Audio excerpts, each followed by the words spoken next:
Hi guys, it's Deja, and I am going to talk to you about this week's energy. So basically, starting from Sunday, Monday-ish until next Sunday, packed with tons of stuff going on. So we have the full moon and full lunar eclipse on Tuesday the 8th. We also have the 1111 portal, as we like to call it.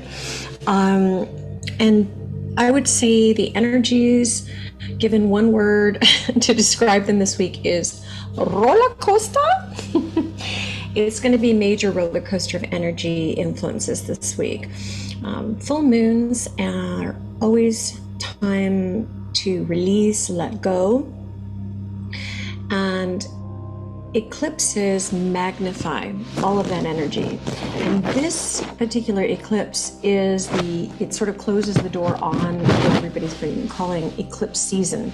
So this is the last eclipse of this year, bringing a lot of power-packed, little bit maybe loco energy this week. So you might feel, or others might feel, like you have tons of energy one day, and then the next day you just want to lay down and sleep, and you're going to be completely depleted of energy. Wednesday might be one of those days where you're a little bit lower on energy. So just be mindful of that, be aware of that. And if you are able to adjust your life, your circumstances, so that you can kind of float with that, the difference of energies, that would be really beneficial. Basically, it's sort of like if you're out in the middle of the ocean and the swells are, coming up and down and bobbing and so high and tumultuous that you can't really even see land, you can't really even see the direction that you want to swim. In the past, I've always said, just tread water until it sort of simmers down, calms down, and then maybe you'll see land or an island, and then you'll know the direction to swim along. What you more want to do this week is actually just surrender. So not even be prepared to tread water, don't swim, don't do anything, just kind of hang out, maybe lay on your back and, enjoy the moments that you have to just kind of stay in things and maybe not move forward. One of the things that's coming to a head, particularly this week, I've been speaking a lot about the Scorpio energies already this month, and Scorpio takes a deep dive plunge into the deep end of the pool. So it really uncovers the muck, the DDSs, the deep dark secrets. Truths are going to be revealed. You're going to possibly, see people's true colors in a different way. And you might, from that information, breathe and decide to detach. Maybe not going straight into cancel culture, because I think we've really pendulumed on one side to just let go, bye-bye. But understand that everybody's kind of going through something different, and everyone is going through a lot of shock, a lot of loss.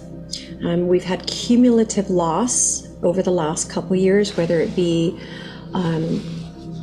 people we've actually lost to the pandemic, or pets, or other reasons that we've had, like physical losses. Many of us have had job losses, or things that were like our identity, where our careers have really taken a major shift. If we were in the travel industry or traveled quite a bit for work.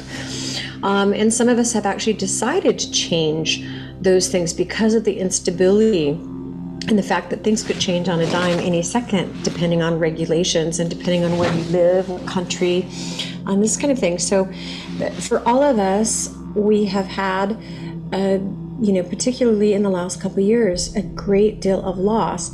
And animal behaviorists would call this trigger stacking. So when you're working with dogs or horses, it's like if you have one thing that sort of, I'll use horses as an example. If you have one thing that makes a horse feel uncomfortable, like maybe they're in a new environment, so they're already stressed on a graph, and then maybe, they have a bully horse next to them or something like that, then that's another trigger stacking.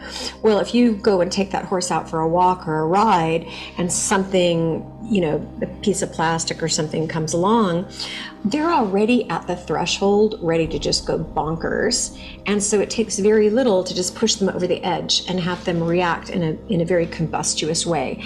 And the same is true for humans. We're all in this trigger stacking. It's not a term that psychology uses for humans, but I'm going to use it. We're already at this threshold where we've had enough. We are overwhelmed. We have had a lot of loss. We have had a lot of instability. We've had a lot of lack of security and just lack of feeling safe.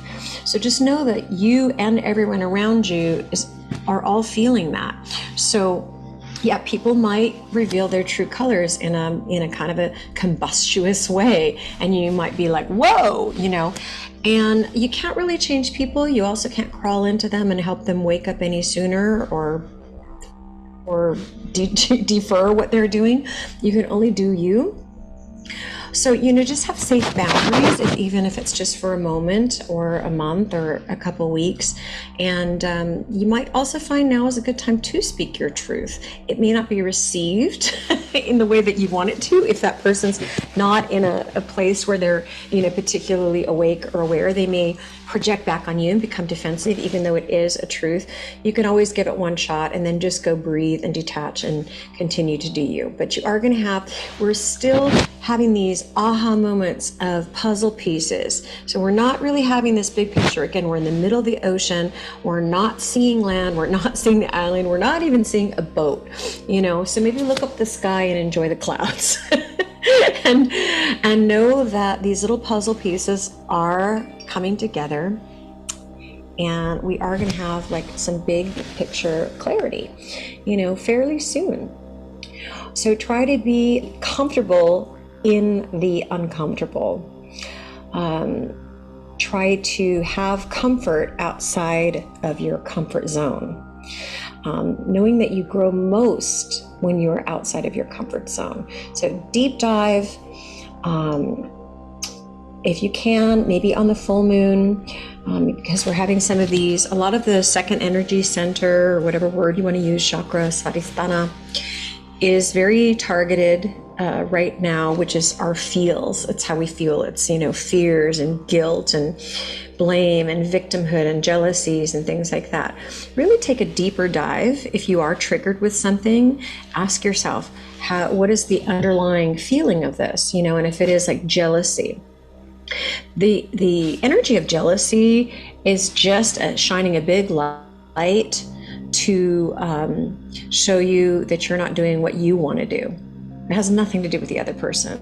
So all of these things can be used, and we're having this big kind of illumination of these deep, dark, mucky things in order that we can transmute them, learn more about ourselves. And, it's not for the faint-hearted, the journey right now, but it will pay off, and we will have wind behind our wings again.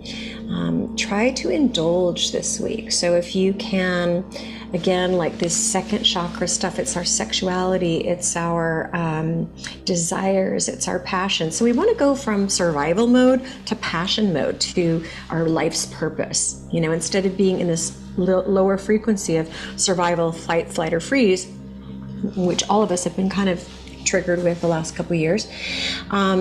Indulge and, really enjoy the smell of that flower, really enjoy that tea or that glass of wine or that physical touch or your animal, and, all of your senses. Try to really take them to the next level where you're receiving that. You're going to benefit and activate your second chakra quite a bit, your second energy center quite a bit. It's sort of like a neuro pathway. If you look at your neuro pathways, they're kind of like streets. So as you have patterns and habits, look at it as a street, like a road. So whether it's a good habit or a bad habit, the more you do it, that road, the little crevices on the road get deeper. So you know how on the freeway or the Autobahn, like big Lasta, big semi trucks, they're heavy. So you can actually even see those Spuren, the tracks on the road, because they're just driving the same way all the time. And that's like a neural pathway, I'm using it as a visual, it just strengthens that road.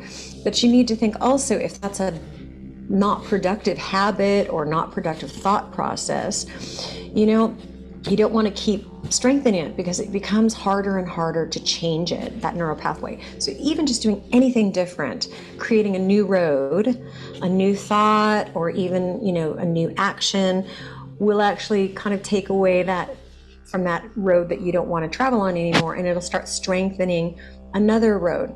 Don't be too concerned if that another road isn't the exact road you want to be on, because you will find your way by trying out different roads, and you're going to create different neural pathways in your brain, and eventually then, be on a lighter path. Okay, so that's my little tidbits for this week. I hope you guys have a beautiful one. Take time for yourself, nurture yourself. We are deeply in the water element, so, bathe in water, soak your feet, do what you can in water. It is a time to release, and some of these really painful hurts, and, that things aren't, as I always say, you've got to feel it to heal it. So any tools that you have to help you with that, pay attention to your dreams, write things down. So even if you're frustrated or aggravated, pissed off, write that down on a piece of paper and then burn it. And then take those ashes and either bury them in the earth or put them in the toilet and flush them down. Do what you need to do. You can set, intentions that you have underneath a candle, or put water out into the moonlight and then kind of activate that water and put things you want to let go of, or things you want to, intentions for yourself under the glass of water, and then drink that water the next day. So lots of things you can do to bring a ritual into this newness. We are in this death phase. The full moon is always endings, in order that we can have new beginnings.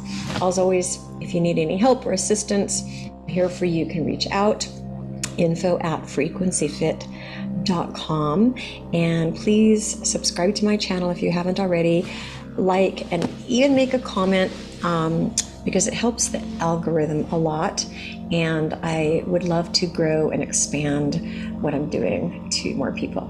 All right, thanks so much. Have a beautiful week.